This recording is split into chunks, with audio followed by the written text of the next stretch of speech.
కొదువా నాదుడుండా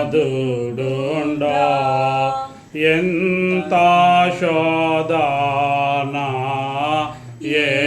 ఎండాయున్నా ఎంతకు నయరిగరదిపోడు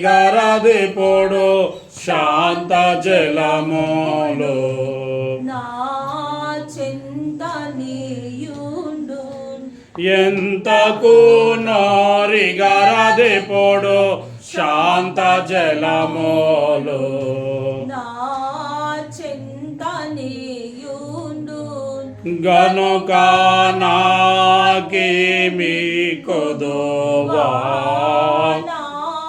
నాదుడుండా నాకు నా తండ్రి నరరూపముతో నాకు నా తండ్రి నరరూపముతో త్రైకుని రీతిగా కనబడి ధైర్యమిచ్చును నాకు ధైర్యమిచ్చును నాకేమి కొదువా నాదుడుండా జనకాసుతాత్మలను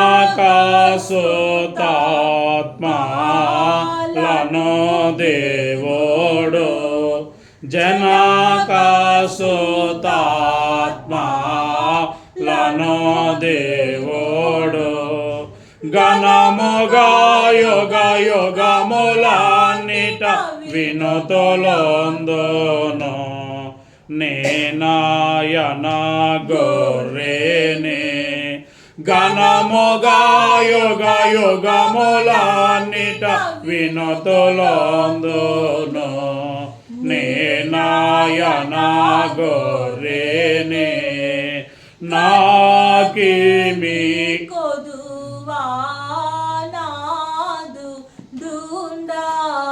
बोलो यीशु महाराज की జై बोलो यीशु महाराज की జై రాజుల రాజుకు జై ప్రభుల ప్రభునకు జై త్వరలో ఆకాశ మండలానికి వరుడుగా రానయ్యున్న యేసునకు జై बोलो यीशु महाराज की జై बोलो यीशु महाराज की జై ప్రియమైన దేవుని పిల్లలారా మన ప్రభు అయిన యేసు క్రీస్తు నామమున కృపా సమాధానములు మీకు మెండుగా కలుగునుగాక ఆమేన్. మనము చదివిన వాక్యములో మమ్రే దగ్గర ఉన్న సింధూర వనములో అబ్రహాము ఎండవేళ గుడారపు ద్వారమందు కూర్చుని ఉన్నప్పుడు యెహోవా అతనికి కనబడెను. ఎవరు కనబడ్డారు? దేవుడు అబ్రహామునకు కనబడ్డారు. ఎక్కడ ఉన్నాడంట? మమ్రే దగ్గర ఉన్న సింధూర వనములో అబ్రహాము ఎండవేళ గుడారపు ద్వారమునందు కూర్చుని ఉన్నాడు. ప్రియమైన దేవుని పిల్లలారా గమనించండి, గుడారపు ద్వారం అంటే ఇంటి ఆ యొక్క ద్వారమందు ఆయన కూర్చుని ఉన్నాడు, ముఖ ద్వారమందు కూర్చుని ఉన్నాడు. అది ఏ వేళ అంట? ఎండవేళ. చెప్పండి అందరూ. ఎండవేళ. మనము పాడిన చరణంలో ఒక మాట ఉంది, ఎంత ఎండ ఉన్నా ఎంత శోధన ఉన్నా ఎప్పుడూ కూడా నోరు ఎగిరిపోదంట. ఎండలో పడి వెళ్తా ఉంటే ఏమవుతుంది? దాహం వేస్తూ ఉంటుంది. నీరుంటే నోరు ఎగిరిపోద్దా? ఎగరదు. ఎందుకంటే దాహం అయినప్పుడల్లా నీటిని తాగుతాం. అలాగే ప్రియమైన దేవుని పిల్లారా, ఎండ అనేది దేనికి సాదృశ్యముగా ఉంది అంటే ఆత్మీయ జీవితంలో శ్రమకు సాదృశ్యముగా ఉంది. దేనికి? శ్రమకు సాదృశ్యముగా ఉన్నది. ప్రియమైన దేవుని పిల్లలారా గమనించండి, అబ్రహామునకు కూడా శ్రమ ఉంది. అబ్రహామునకు ఉన్న శ్రమ ఏంటంటే దేవుడు అతనికి గొర్రెల మందలనిచ్చారు, పనివారినిచ్చారు, ఆస్తినిచ్చారు, అందరినీ ఇచ్చారు, కానీ వారసుని ఇవ్వలేదు. ఎవరు ఇవ్వలేదు? వారసుని ఇవ్వలేదు. ప్రియమైన దేవుని పిల్లలు కొంతమందిని చూసినప్పుడు వాళ్ళకి ఎంత కోట్లు ఉంటే ఏముందండి, వారికి వారసులు లేరండి, పిల్లలు లేరండి అంటూ ఉంటారు. పిల్లలు లేకపోతే కొన్నిసార్లు భర్త భార్యను కూడా విడిచిపెట్టేస్తాడు. భర్త బాగా చూసుకుంటా ఉన్న అత్తింటి వాళ్ళు అడుగుతూ ఉంటారు, లేకపోతే పక్కనున్న వాళ్ళు నీ భార్యను విడిచిపెట్టే వేరే ఆమెను పెళ్లి చేసుకొని నానా రకాలుగా చెప్తూ ఉంటారు. ప్రియమైన దేవుని పిల్లలు గమనించండి, ఆ యొక్క అబ్రహాము యొక్క వయసు 99 సంవత్సరాలు. ఎంత వయసు ఉంది? 99 సంవత్సరాల వయసులో అబ్రహాము ఉన్నాడు. 89 సంవత్సరాల వయసులో షారా ఉన్నది, అంటే అబ్రహాము యొక్క భార్య. వీరికి పిల్లలు లేరు. ఆస్తి ఉంది, పశువులు ఉన్నాయి, పనివారు ఉన్నారు, ఒంటెలు ఉన్నాయి, బంగారం ఉంది, అన్నీ ఉన్నాయి. కానీ ఎవరు లేరు? ఆ యొక్క వారసుడు లేడు. ప్రియమైన దేవుని పిల్లారా, అబ్రహామునకు ఉన్న ఎండ ఏమిటి? వారసుడు లేడు, సంతానము లేదు అనే శ్రమ. ప్రియమైన దేవుని పిల్లార యొక్క అబ్రహాము ఎండవేళ గుడారపు ద్వారమునద్ద కూర్చుని ఉన్నాడో అతనికి ఎవరు కనబడ్డారు? చెప్పండి. దేవుడు కనబడ్డారు. యెహోవా అతనికి కనబడెను. బోలో యేసు మహారాజుకి. దేవుని యొక్క వాక్యంలో రాయబడిన మాట, 3 మనుష్యులు ఆయనకు కనబడ్డారు. ఎవరు? ముందేమో యెహోవా అతనికి కనబడినని రాయబడింది, తర్వాత 3 మనుష్యులు అతనికి కనబడ్డారు. అంటే దేవుడే త్రిత్వదేవుడిగా, తండ్రి, కుమార, పరిశుద్ధాత్మగా 3గా ఈ యొక్క మనుష్య రూపముతో అబ్రహామునద్దకు వచ్చి వేశారు. ప్రియమైన దేవుని పిల్లలారం, పాస్టర్ గారు మీ ఇంటికి వచ్చి ప్రార్థన చేయటానికి అని మీ ఇంటికి వస్తే మీరేం చేస్తారు అమ్మా? ప్రార్థన అయిపోయిన తర్వాత ఏం చేస్తారు అమ్మా? భోంచేయండి, లేకపోతే టీ తాగండి, టిఫిన్ తాగండి, ఆతిథ్యం ఇస్తారు. ఏమిస్తారంట? ఆతిథ్యం ఇస్తారు. బైబిల్లో కూడా ఒక మాట ఉంటుంది, మీరు ఆతిథ్యం చేయ మరువకుడి. కొందరు తెలియకనే దేవదూతలకు ఆతిథ్యం ఇచ్చారు. అలాగే యేసు ప్రభు వారు అంటారు, నా పేరట మీరు ఒకనికి కొంత దానము చేస్తే అది నాకు దానము చేసినట్టే అంటారు. కాబట్టి ప్రియమైన దేవుని పిల్లలారా గమనించండి, అబ్రహాము దేవునికి ఆతిథ్యం ఇస్తా ఉన్నాడు. ఎటువంటి సమయంలో అబ్రహాము ఇంటికి దేవుడు వచ్చారు? ఎండవేళ శ్రమలో అబ్రహాము ఉన్నాడు. ఆ శ్రమలో ఉన్న అబ్రహాము ఇంటికి దేవుడు వచ్చినప్పుడు దేవుడే ఈ యొక్క అబ్రహాము ఏం చేస్తున్నాడు? విందును తయారు చేశాడంట. ఏం తయారు చేశాడు? విందును తయారు చేశాడు. క్రొవ్విన దూడను వధించి మాంసాహారం తయారు చేశాడు, రొట్టెలు తయారు చేశాడు. అక్కడ రాయబడిన మాట, ఈ పనులన్నీ వారు పరుగున చేస్తూ ఉన్నారు. దేవుడు రాగానే అబ్రహాము ఒక చెట్టు క్రింద వారిని కూర్చోబెట్టాడు. అక్కడున్న పనివారికి పని అప్పచెప్పాడు. ఒక క్రొవ్విన దూడను వధించి దానిని ఆహారంగా సిద్ధపరచమని. అలాగే సారాయి రొట్టెలు తయారు చేసింది.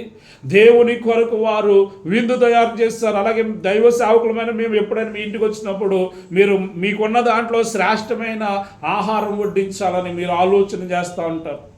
ప్రియమైన దేవుని పిల్లలు గమనించండి, అబ్రహాము ఇంటికి దేవుడు వచ్చారు, దేవునికి విందు చేశాడు అబ్రహాము. నేనేమంటానంటే, అబ్రహాము దేవునికి ఆతిథ్యం ఇచ్చెను, దేవుడు అబ్రహామును ఆశీర్వదించెను. చెప్పండి. అబ్రహాము దేవునికి ఆతిథ్యం ఇచ్చెను, దేవుడు అబ్రహామును ఆశీర్వదించెను. బోలో యేసు మహారాజుకే. ప్రియమైన దేవుని పిల్లలారా గమనించండి, ఆత్మీయముగా శ్రమలు ప్రతి ఒక్కరికి ఉంటూ ఉంటాయి. ఒక్కొక్కరి జీవితంలో ఒక్కొక్కరి శ్రమ. కొంతమందికి డబ్బులు ఉండవు, కొంతమందికి అప్పులు ఉంటాయి, కొంతమందికి వ్యాధి ఉంటుంది, కొంతమందికి సంతానం ఉండదు, కొంతమందికి ఆ యొక్క కూతురికి పెళ్లి చేసి పంపితే ఆ అల్లుడేమో ఆ కూతురిని రోజు కొడతా ఉంటాడో, ఎన్ని డబ్బులు ఇచ్చినా కూడా ఆ డబ్బులన్నీ ఖర్చు పెట్టేసి మరలా కొడతా ఉంటాడు, ఇంకా తీసుకురమ్మని. అది కూడా శ్రమే. ప్రియమైన దేవుని పిల్లలు, అయితే ఈ శ్రమలన్నిటినీ 3 రకాలుగా వర్ణించారు. ఒక శ్రమ ఏమిటయ్యా అంటే, మన తల్లిదండ్రులు చేసిన తప్పులను బట్టి మన మీదకి శ్రమ వస్తుంది. ఒక తండ్రి 10 లక్షల రూపాయలు అప్పు చేశాడు. ఎన్ని లక్షలు? 10 లక్షలు. ఆ తండ్రి చనిపోయాడు అనుకోండి, ఆ అప్పంతా ఎవరు కట్టాలి? కొడుకు కట్టాలి. ప్రియమైన దేవుని పిల్లలు, కొంతమంది ఆస్తి ఇవ్వరు కానీ అప్పులు ఇస్తారంట, కొంతమంది ఏమో ఆస్తిని తమ పిల్లలకి పంచిపెడతా ఉంటారు. ప్రియమైన దేవుని పిల్లలు, కొంతమంది ఏమంటారంటే, మా తల్లిదండ్రులు మాకు ఆస్తిని ఇవ్వలేదు కానీ, అప్పుల్ని ఇవ్వలేదు కానీ జబ్బుల్ని ఇచ్చారని అంటారు. ఏమిచ్చారంట? జబ్బులు ఇచ్చారంట. కొన్ని రోగాలు, తల్లిదండ్రులకు ఉన్న రోగాలు పిల్లలకు కూడా వస్తూ ఉంటాయి. ప్రియమైన దేవుని పిల్లలు గమనించండి, ఇది తల్లిదండ్రులను బట్టి వచ్చిన శ్రమ, నువ్వు చేసిన తప్పిదాన్ని బట్టి కాదు. కానీ తల్లిదండ్రులు చేసిన తప్పిదాలను బట్టి నీ మీదకి వచ్చిన శ్రమ. లేక ప్రియమైన దేవుని పిల్లలు, పక్కవారు చేసిన తప్పిదాలను బట్టి నీ మీదకి కూడా కొన్ని శ్రమలు వస్తూ ఉంటాయి. లేకపోతే తమ్ముడు కానీ అక్క కానీ చేసిన తప్పిదాలను బట్టి మీ మీదకి శ్రమలు వస్తాయి. కొన్నిసార్లు అక్క వాళ్ళు చేసిన అప్పులను కూడా తమ్ముడు తీరుస్తూ ఉంటాడు, లేకపోతే తమ్ముడు చేసిన తప్పిదాలను కూడా అక్కలు తీరుస్తూ ఉంటారు. ప్రియమైన దేవుని పిల్లలు, కొన్ని గృహాల్లో తల్లిదండ్రులు చనిపోయి ఉంటే ఆ కుమార్తె కష్టపడి పని చేస్తుంటే కుమారుడు ఉంటే ఏం చేస్తాడంటే వాడేమో తాగేసి తిరుగుతూ ఉంటాడు. ఇలాగూ ప్రియమైన దేవుని పిల్లలారా, తల్లిదండ్రులను బట్టి వచ్చే శ్రమ ఉంటుంది, లేకపోతే పితృ పారంపర్యమైన శ్రమ అంటారు దీన్ని, లేకపోతే పక్కవారిని బట్టి వచ్చే శ్రమ ఉండవచ్చు. ఇంకొక శ్రమ ఏముంది అంటే ఎవరికి వారే కొని తెచ్చుకునే శ్రమ. ఎవరికి వారే చెప్పండి, కొని తెచ్చుకునే శ్రమ. అద్భుత కుమారయ్య గారు ఒక విషయం చెప్తా ఉంటారు మధ్య మధ్యలో. ప్రియమైన దేవుని పిల్లలు, ఒక చెట్టు ఉందంట, ఆ చెట్టుకి ఒక కొమ్మ ఉంది, ఒక కొమ్మ ఉంది. ఆ కొమ్మ పైన ఇక్కడ కూర్చుని, చెట్టు ఇక్కడ ఉంది కదా, చెట్టు ఏమి ఇక్కడ ఉంది, ఇటువైపు కొమ్మ ఉంది, ఇక్కడ కొమ్మ ఇక్కడ కూర్చుని ఒక వ్యక్తి కొమ్మ మీద కూర్చుని ఆ కొమ్మను నరుగుతా ఉంది. కొమ్మ మీద కూర్చుని ఆ కొమ్మ మొదలని నరుగుతా ఉన్నాడు. ఆ చెట్టు కింద ఒక పెద్ద ఆయన వచ్చి, బాబు ఆ కొమ్మ మీద కూర్చుని నరుగుతా ఉన్నావు, ఆ కొమ్మను నువ్వు నరకకూడదు అంటా ఉన్నాడు. ఆ కుమారుడు ఏమంటాడంటే, లేదు లేదయ్యా, నాకు నీకంటే ఎక్కువ జ్ఞానం ఉంది, నాకు తెలుసు నువ్వు నాకు చెప్పొచ్చేదేమిటి అని ఆ కొమ్మను నరిగాడు అనుకోండి, ఏమవుతుంది? ఆ కొమ్మ కింద పడుతుంది, ఆ కొమ్మతో పాటు ఆ కుమారుడు కూడా పడతాడు. కింద పడిన తర్వాత, దేవా నన్ను నువ్వు ఎందుకు రక్షించలేదంటే, దేవా అంటారు కదా కొంతమంది, వారేమో తాగుడు మానరు, వ్యభిచారం మానరు, దొంగతనం మానరు, విగ్రహారాధన మానరు, వారు చేసే తప్పిదాలన్నీ చేస్తూనే ఉంటారు. ప్రార్థన చేయమంటే ప్రార్థన చేయరు, వాక్యం చదవమంటే వాక్యం చదవరు, ఆరాధనకు రమ్మంటే ఆరాధనకు రారు, విగ్రహారాధన మానివేయమంటే మానరు. మరి ఇవన్నీ తప్పిదాలన్నీ చేస్తూ ఉన్నప్పుడు దేవుని కాపుదల ఎలా ఉంటుంది? ప్రియమైన దేవుని పిల్లలారా, దేవుడు పరిశుద్ధుడై ఉన్నాడు, మీరును పరిశుద్ధులై ఉండుడని దేవుని యొక్క వాక్యం తెలియజేస్తూ ఉంది. కాబట్టి మరి దేవుని యొక్క వాక్యాన్ని అనుసరించి మనం పరిశుద్ధంగా జీవించాలా వద్దా? విశ్వాస సహితమైన ప్రార్థన రోగిని స్వస్థపరచునని వాక్యం తెలియజేస్తూ ఉంటే, దేవుడి యందు విశ్వాసము కలిగి మనము ప్రార్థన చేయాలా వద్దా? ప్రియమైన దేవుని పిల్లలారు గమనించండి. కానీ కొంతమంది ప్రార్థన చేయరు, మందిరానికి రారు. అలాగే ప్రార్థన చేయరు, మందిరానికి రారు, దేవుడు మాకేమీ ఇవ్వలేదు అంటాడు. దేవుడు వాళ్ళకి అది ఇచ్చారండి, మాకు ఇది ఇవ్వలేదు, వాళ్ళకి 3 బిడ్డలను ఇచ్చారండి, 4 సంతానాన్ని ఇచ్చారండి, మాకు ఒక్కరిని కూడా ఇవ్వలేదనే వారు కూడా ఉంటారు. కానీ ప్రియమైన దేవుని పిల్లలారు, దేవుడు ఎవరికి ఏ ఆశీర్వాదం ఎప్పుడు ఇవ్వాలో ఆయనకు తెలుసు. కాబట్టి ఎటువంటి శ్రమ వచ్చినా కూడా మనము దేవుని మీద విసుగుకోకూడదు. కష్టాలలో సృష్టికర్తపై విసుకకు, నష్టాలలో దేవుని నమ్మి కనిపెట్టు అని భక్తులు చెప్పారు. ఒకసారి పాడండి. కష్టాలలో సృష్టి కర్తపై విసుగాకు, కష్టాలలో సృష్టి కర్తపై విసుగాకు, నష్టాలలో ప్రభుని కనిపెట్టి నాము. బోలో యేసు మహారాజుకే. పాటలు మీరు ఇంటి దగ్గర 10 సార్లు 100 సార్లు పాడుకుంటే మీకు జ్ఞాపకం ఉంటే ఎంతో అమూల్యమైన పాటలు ఇవి. ప్రియమైన దేవుని పిల్లలారా, ఒకటి పితృ పారంపర్యమైన శ్రమ, అంటే ఇతరుల వలన మనకు వచ్చే శ్రమ. 2 మన తప్పిదాలను బట్టి మన మీదకి వచ్చే శ్రమ. 3వది మనము దేవుని యందు భయభక్తులు కలిగి జీవించటాన్ని బట్టి వచ్చే శ్రమ. శ్రమలు వస్తాయా దేవుడి యందు భయభక్తులు కలిగి జీవించటాన్ని బట్టి? అమ్మా, కొంతమంది చెప్తారు, మీరు మందిరానికి వెళ్తా ఉన్నారు, మీకు శ్రమ ఎందుకు వచ్చింది? ఇదిగో మేము మందిరానికి వెళ్ళేవాళ్ళం, మాకు శ్రమ వచ్చింది, మేము మానేసాం, మీరు కూడా మానేసేయండి అని చెప్తూ ఉంటారు. మరి అది సరి అయిన బోధ, అబద్ధపు బోధ? మందిరానికి వెళ్ళే వాళ్ళకి శ్రమ రాకూడదు, రోగం రాకూడదు, అప్పులు రాకూడదు అని వాక్యం చెప్తుందా? ప్రియమైన దేవుని పిల్లలారా, మనము చేసిన తప్పిదాలను బట్టి వచ్చే శ్రమ ఉంటుంది, అలాగే మనము దేవుని యందు భయభక్తులు కలిగి జీవించటాన్ని బట్టి వచ్చే శ్రమ కూడా ఉంటుంది. నేటి దినాల్లో బోటకపు బోధకులు, అబద్ధ బోధకులు ఎంతోమంది ఉంటారు. బైబిల్ తప్పని చెప్పేవాళ్ళు ఉండొచ్చు.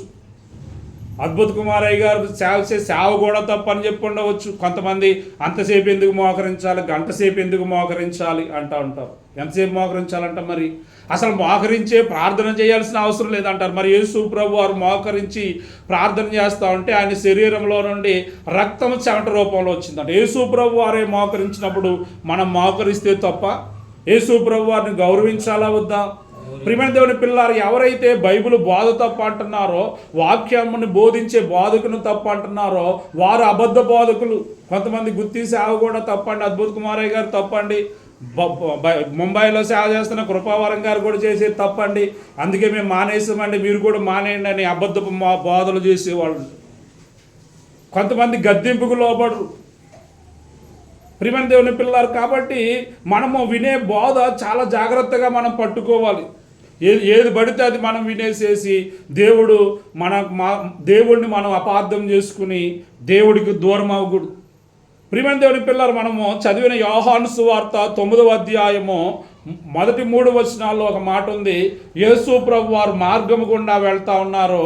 ఆ మార్గం పక్కన ఒక పుట్టు గ్రుడ్డివాడు ఉన్నాడు. ఒక పుట్టి గ్రుడ్డివాడు అంటే పుట్టినప్పటి నుంచి గ్రుడ్డివాడుగా కుమారుడు ఉన్నాడు.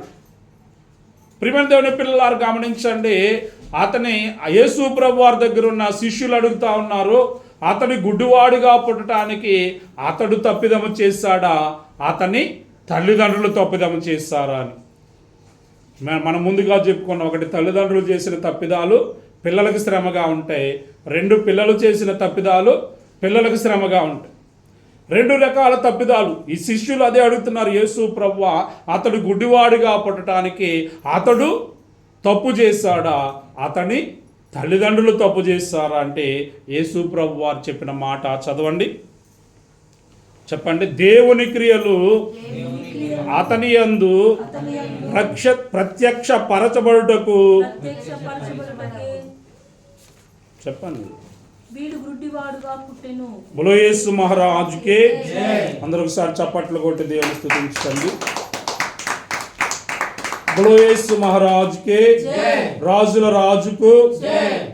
ప్రియమైన దేవుని పిల్లారా, మనము చదివిన వాక్యములో యోహాను సువార్త 9వ అధ్యాయము మొదటి 3 వచనాల్లో మనం చూస్తే యేసు ప్రభు వారు ఒక మార్గము గుండా వెళ్తా ఉన్నారు. ఆ మార్గం పక్కన పుట్టుగ్రుడ్డి వాడైన ఒక వ్యక్తి నిలబడి ఉన్నాడు. ఆ యొక్క వ్యక్తిని చూసి శిష్యులు యేసు ప్రభు వారిని ఒక ప్రశ్న అడుగుతున్నాడు. ఆయన మార్గమున పోవుచుండగా పుట్టుగ్రుడ్డి అయిన యొక్క మనుషుడు కనబడిను.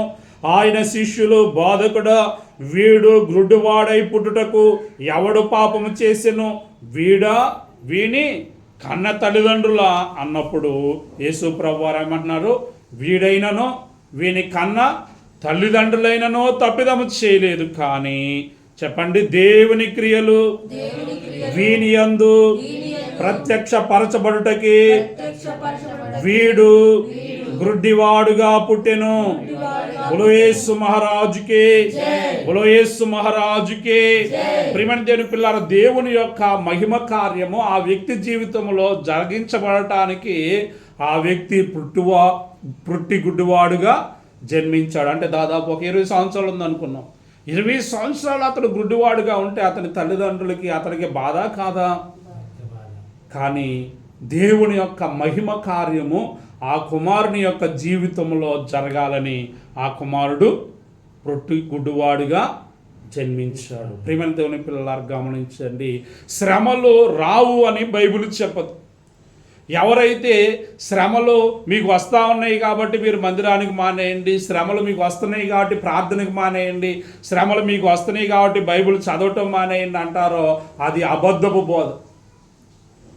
ప్రియమైన దేవుని పిల్లారా, అబ్రహాము దేవుని యందు భయభక్తులు కలిగి జీవించాడు. అబ్రహామునకు దేవుడు ఐశ్వర్యం ఇచ్చాడు, పశువులనిచ్చాడు, పనివారినిచ్చారు, బంగారం అతని దగ్గర ఉంది, ఒంటిలు అతని దగ్గర ఉన్నాయి. కానీ అతనికి వారసుడు లేడు. అతనికి ఎన్ని సంవత్సరాల వరకు? 99 సంవత్సరాల వరకు వారసుడు లేడు. ప్రియమైన దేవుని పిల్లలారా గమనించండి, కష్టాలలో, నష్టాలలో, శ్రమలలో, వ్యాధుల్లో, అప్పుల్లో, ఇరుకుల్లో, ఇబ్బందుల్లో మనము దేవుని మందిరం మీద, దైవ సేవకుల మీద, పరిశుద్ధ గ్రంథం మీద మనం విసుక్కునే వారముగా ఉండకూడదు. ఎంతోమంది అలాగ విసుక్కుని మందిరాన్ని విడిచిపెట్టేవారు, దేవుణ్ణి విడిచిపెట్టేవారు ఉంటారు. మేము వదిలేస్తాం, మీరు కూడా వదిలేయండి అని చెప్పేవారు ఉంటారు. ప్రియమైన దేవుని పిల్లలారా గమనించండి, దేవుని యొక్క వాక్యం ఏమంటదంటే మనిషికి వచ్చే శ్రమలు 2 మేలుకరమైన ఆశీర్వాదాలను ఇవ్వటానికి వస్తాయి. 2 మేలుకరమైన ఆశీర్వాదాలు. ప్రియమైన దేవుని పిల్లలారా, మీ ఇంట్లో ఉన్న ఆ యొక్క దుమ్ము దుమారమంతా తీసివేయబడటం మేలా కీడా? అలాగే మీరు తప్పిదము చేసినప్పుడు మీకు శ్రమ వస్తే ఆ తప్పిదాన్ని ఏం చేస్తారు? దేవుడి ఎదుట ఒప్పుకుంటారు. శ్రమ రాగానే ఎవరైనా ఏం చేస్తారు? మోకరించి, దేవా ఒకవేళ నేను ఏదైనా పాపం చేసింటే నన్ను క్షమించు ప్రభువా, నేను ఈ రోజు నుంచి పరిశుద్ధంగా జీవిస్తానని అంటారనరా? మరి కీడు పోవటము, పాపము తీసివేయబడటం, చెడుతనము తీసివేయబడటం మేలా కీడా? అలాగే 1 చెడు తీసివేయబడటానికి శ్రమ వస్తుంది, 2 ఆశీర్వాదం రావటానికి, మనలో ఉన్న మంచి గుణాలు పైకి లేపబడటానికి శ్రమ వస్తుంది. మనం ఎప్పుడైతే దేవుడు శ్రమ ఉందో ప్రార్థన చేస్తున్నామో ఏమంటాం? దేవా ఈ రోజు నుంచి ప్రతిరోజు ప్రార్థన చేస్తాను దేవా, ఈ రోజు నుంచి ప్రతిరోజు వాక్యం చదువుతాను దేవా, ఈ రోజు నుంచి ప్రతి ఆదివారము ఆరాధనకి సమయానికి వెళ్తాను దేవా. మరి అన్ని మంచి లక్షణాలా కాదా? కీర్తనాకారుడు ఏమంటాడంటే శ్రమనందుయుండుట నాకు మేలాయను, శ్రమనందుయుండుట నాకు. ఒకసారి వాక్యం చదవండి, హిందీలో కూడా చదవండి. కీర్తన గ్రంథము 119వ అధ్యాయము 71వ వచనము నాతో చెప్పండి.